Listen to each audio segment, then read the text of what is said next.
Bring it out. Hey, you ain't never gave me cups like that before. Hell no. Let's get that change ready. You just heard some sound bites from the convenience stores that I recorded. It is such a vivid space. And it's really worth it to research what's going on. That's exactly what I did in my dissertation project, that I named At the Store, Convenience Stores as Social Spaces in Deprived Neighborhoods in the United States.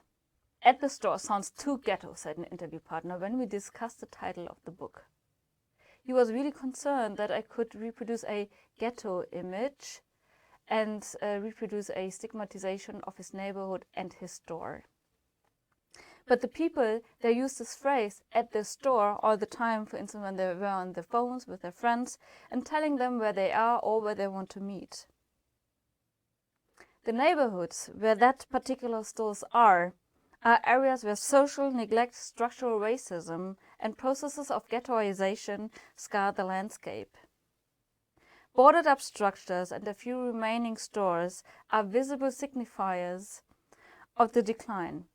And this store, that particular store, is the last remaining one in the neighborhood, and it's more likely a convenience store. Convenience stores offer an extensive range of calorie-rich and processed food. Alcoholic beverages, tobacco products, household supply, and many, many more things. They exist all over the United States, but they are mostly stigmatized and problematized in deprived and segregated neighborhoods.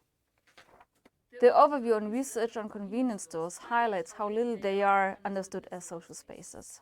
Therefore, I will elaborate on convenience stores and explain what I mean by social spaces and how I want to move forward the theory on social spaces by integrating the concept of trust into it. Then I will say which methodological consequences I draw from the theoretical approach and which method I used. The presentation of the empirical results from my dissertation that focuses on trust and space, especially on trust and atmospheres, trust and relations, and trust and practices. The integration of trust into the concept of social spaces emphasizes the idea to understand convenience stores as social spaces. Well, convenience stores in marginalized neighborhoods is not a distinct research field, to be honest. In deprived neighborhoods, convenience stores are highly stigmatized as being the cancer in the communities, as the former mayor of Chicago, Rahm Emanuel, stated. Politicians want to remove them from the picture as they stop urban redevelopment processes and attract undesired customers, namely the urban poor. Research on convenience stores from public health institutions target their function as a food provider. The background is that the downgrading of the neighborhoods also affected the foreclosures of supermarkets or full-line grocery stores, and thus the access to nutrient-rich food is very limited. Unfortunately, convenience stores do not fill this gap that the supermarkets created. Researchers developed intervention programs to fix the issue by encouraging convenience stores operators to stock more vegetables, but mostly in vain. The programs carry particular moral values that neither meet the lived realities of the people, nor do they fit the business model of the convenience stores. Instead, I like to emphasize what the studies do not consider, namely the store as social spaces in deprived neighborhoods. So my research question is, how do people from deprived neighborhoods who have convenience stores as a daily reference point constitute them in practices? In the following, I will conceptualize social spaces and practices. The term social space carries the subtle notion of being a beautiful place with a vivid atmosphere where people joyfully interact with one another. However, scholars discuss the term quite differently. Tim Kressel pointed out in his profound book Place, a short introduction, that people constantly refer to spaces in daily life. Space and place theories distinguish between the lived space as space and the physical location as place. From this perspective, spaces are social entities constituted in imaginations, senses, perceptions, and practices. According to Anne Vogelpohl, who grants her explanation on Tim Creswell, spaces are an entanglement of the physical, the social, and the symbolic dimensions. The physical dimension includes material arrangement of goods at an actual locale. The locale relates to people's performances, practices, and identities. The social dimension addresses that people constitute places in their interactions and relations. The symbolic dimensions considers atmospheres, imaginations, and discourses that surround and impact interactions and practices. The problem is actually that these three dimensions allow geographers to use various theoretical lenses and methodological approaches to analyze each one of them. So I've chosen the lens of practice theory, as they include material arrangements, actions, social relations, and they provide also openness for the phenomenological approaches to consider atmospheres. But what do I mean by practices? Taking practices into the ontological midpoints means accepting the idea that social structures are in the center of practices. Practices are the location of the social. It is in practices where social orders develop, social spaces are constituted, power relations are executed, and identities are performed. Theodor Schatzky defines practices as the nexus of doings and sayings. In this nexus, practices include practical intelligibility, meaning that people actually know how to execute practices. Then practices follow general understandings that relate to ethical, religious, and moral values, and also to conventions. Thirdly, practices include rules, laws, and regulations. Finally, Schatzky mentions teleoaffective structures. By teleology, he means that practices orient towards ends, and these ends mark what matters to the people.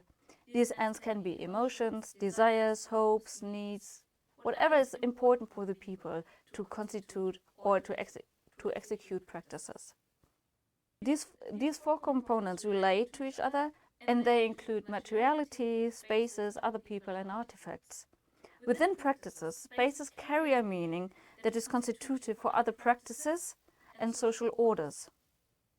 So Schatzky looks what practices are, but he leaves behind that people execute practices and constitute spaces according to their milieu. The fine distinctions, and here I'm referring to Pierre Bourdieu, are expressed in practices. There are fine differences in the practices depending on the subject's social position and socialization and milieus. Subjects reproduce objective structures in their practices, and this incorporation manifests itself in the subject's habitus. Still open at this point is the meaning of trust and the concept of social spaces. Therefore, I continue with the praxeological understanding of trust. Sociologists argue that trust is the sealant of societies. From a praxeological perspective, this means that trust lies within practices. If social spaces are constituted by and in practices, trust must be conceptualized within that social space theory. What is my praxeological understanding of trust? Trust phenomena actually require a subject, a truster, on the one side of the relationship, and they need also a trustee on the other side. The trustee can be more abstract, even absence can be an institution, it can be even an object, like a rope for climbing. Trust as a social entity in practices opens up Handlungsspielräume. This sphere of agency highlights the individual ability to perform, to cheat, to test, to prove, to create trust within that sphere. But when people act outside, meaning like somewhere here, of this wall, they endanger trust and even can cause mistrust. The praxeological perspective on trust includes objective structures such as regulations, cultural customs, laws, institutional and legal frameworks that stabilize trust. But then subjects also have a trust disposition. It is a personal attitude that expresses the ability to trust and to accept trust of others. The structures and the dispositions form the trustability. And this trustability is part of the habitus. So, according to the people's trustability, people assess the context and depending on the context and the situation they are in, they assess other people but also situations. So they think about how trustworthy other peoples are and how familiar they are with the situations, the subject and spaces. And depending on this assessment of the trustworthiness and familiarity, they have trust practices, or they execute trust practices. And these trust practices are part of the Handlungsspielraum. So the question is now how to research practices, trust, and social spaces. I'll continue with some methodological remarks. Practice theoretical approaches request a specific methodological translation, as I've argued with colleagues in the contribution for the joint publication called Handbuch Praktiken and Raum. We claim that the most ontological ideas of practice theories are considered in the methodology of situationalism. The perspective that practices are situated finds also fertile ground in Robert Schmidt's methodological concept of praxeologizing, which he develops using the notion of the public sphere of practices. For Schmidt, social visibility is essential for praxeological methodologies because it includes perceptions and social productions of contextual meanings and senses. Bearing these aspects in mind, I have then to figure out which practices constitute a social phenomenon. So in order to do so, I actually find ethnographic methods very appealing. During my 3 field trips, I collected data in forms of photographs, memos, field notes, and checked also social media posts.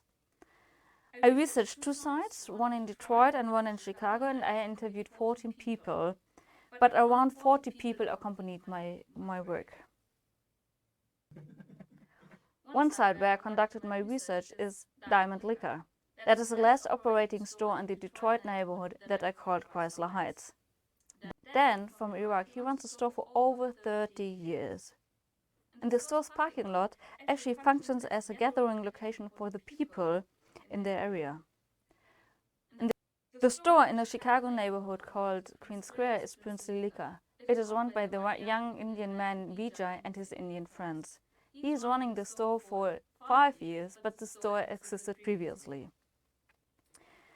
I have to mention that all the people, stores and neighborhood names are fictitious because I wanted to keep the people anonymous.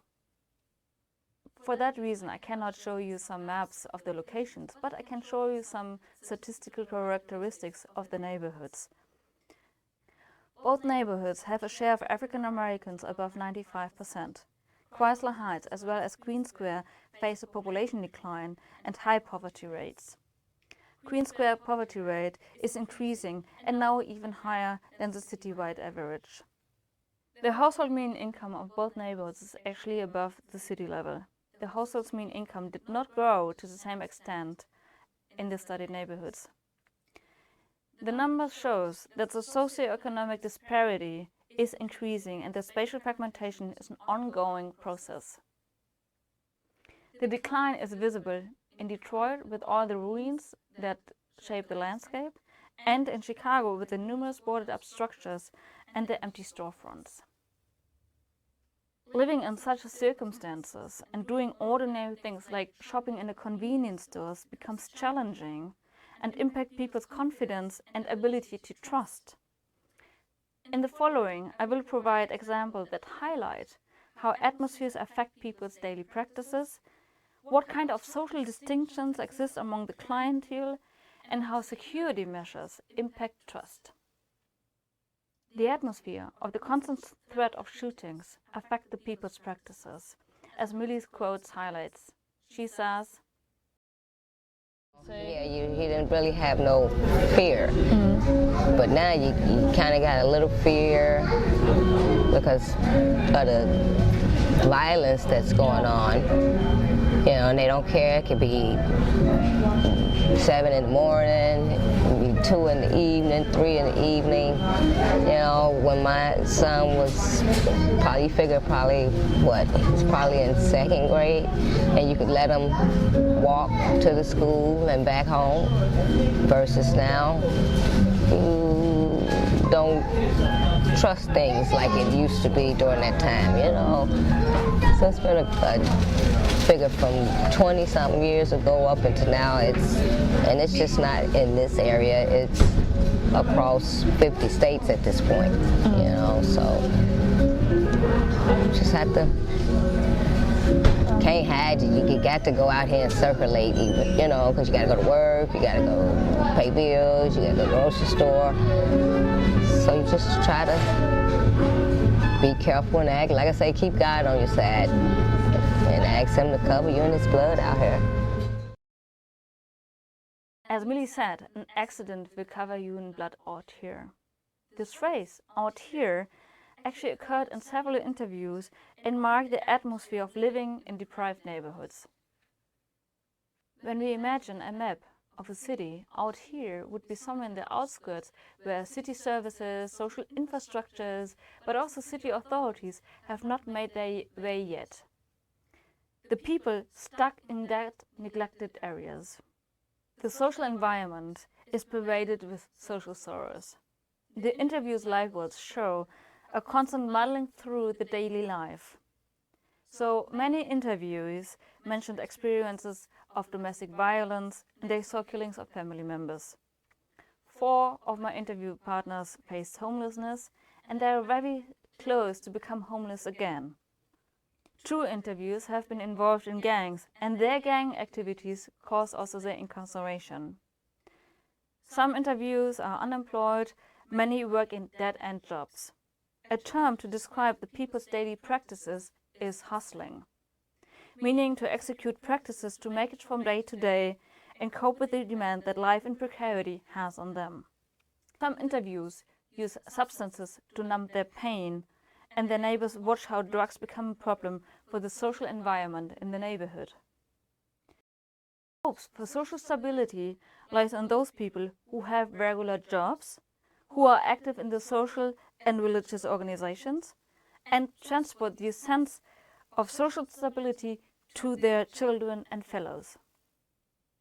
In Chicago, out here also relates to the dominance of street gangs that gave the area the nickname Hell Hood.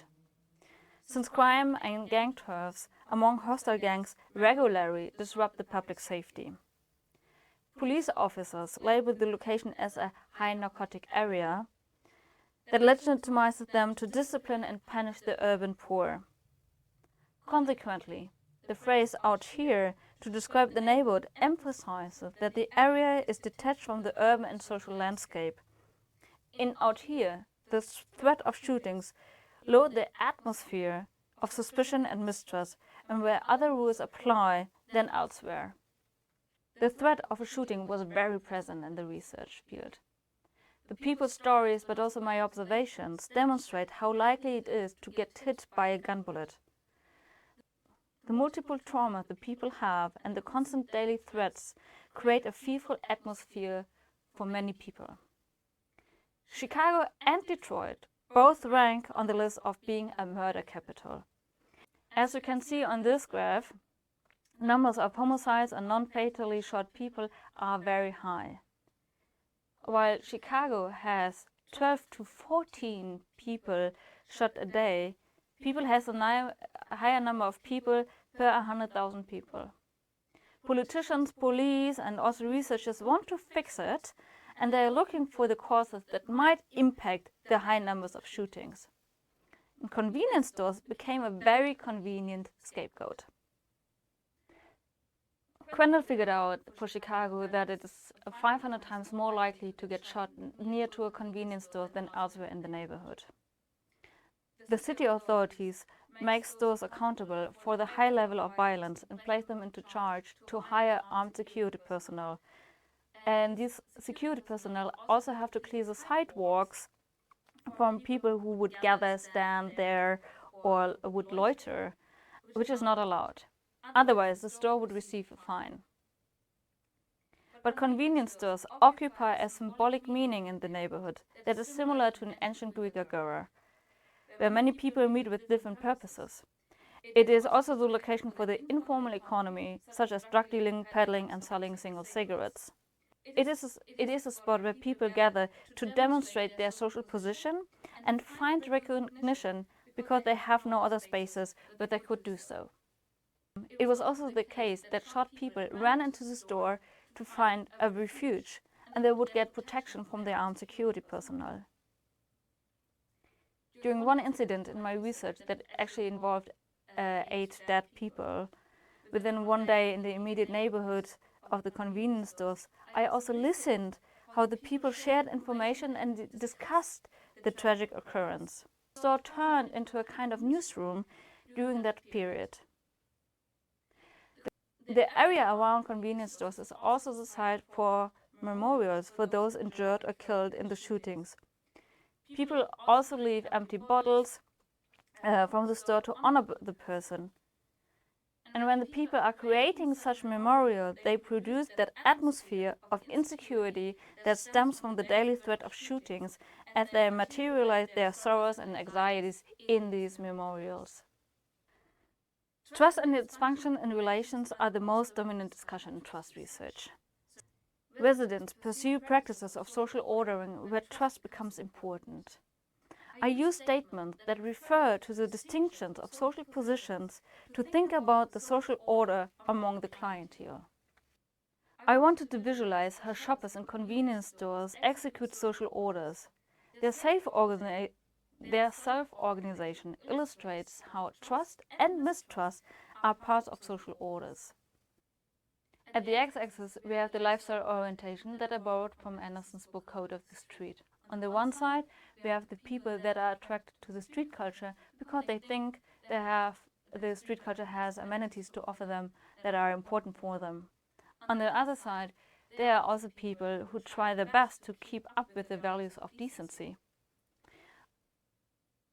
Meaning, decency is the meaning that they have a regular job, that they engage in social organizations, and they create to have a secure living condition.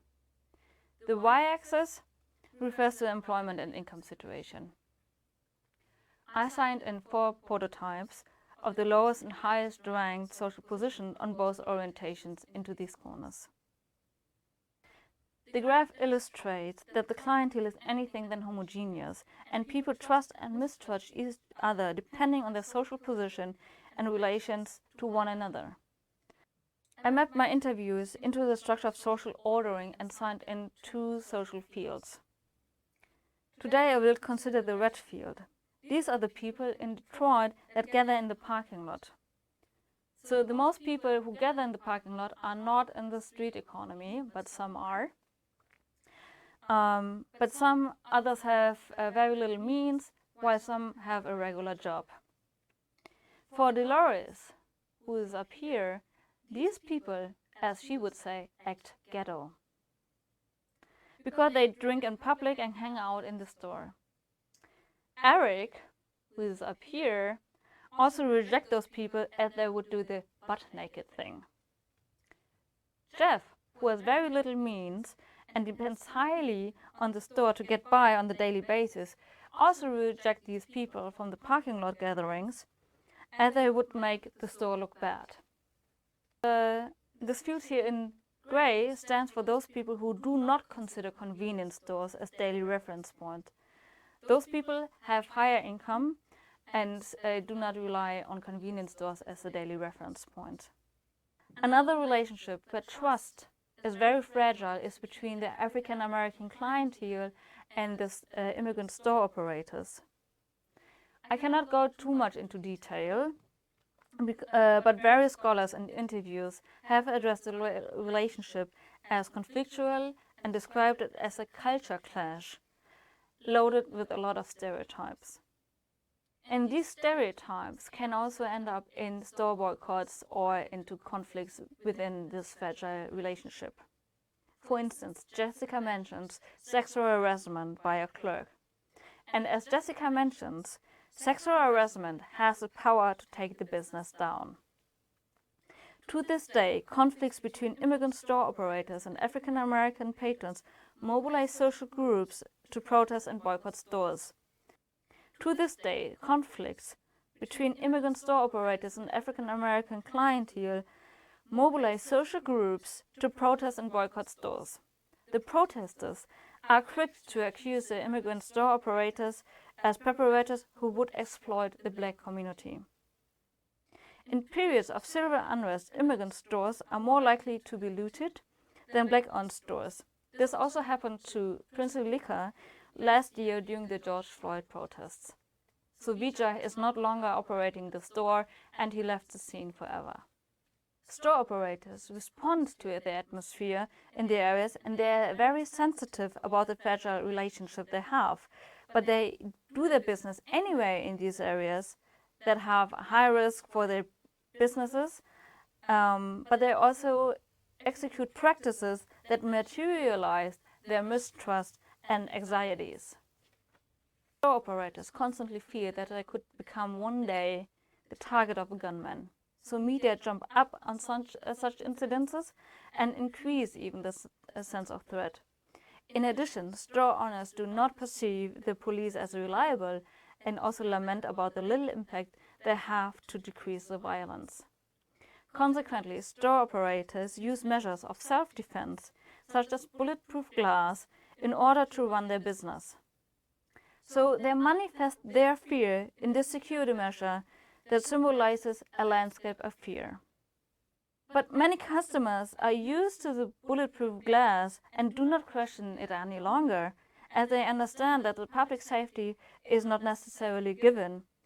But many also complain about the unspoken message, as there would be a sort of indignity. In addition, this bulletproof glass inhibits practices to build trust using common gestures, giving a handshake, or clerks assisting the customers. But nevertheless, there are practices that take place that base on trust and also that build trust.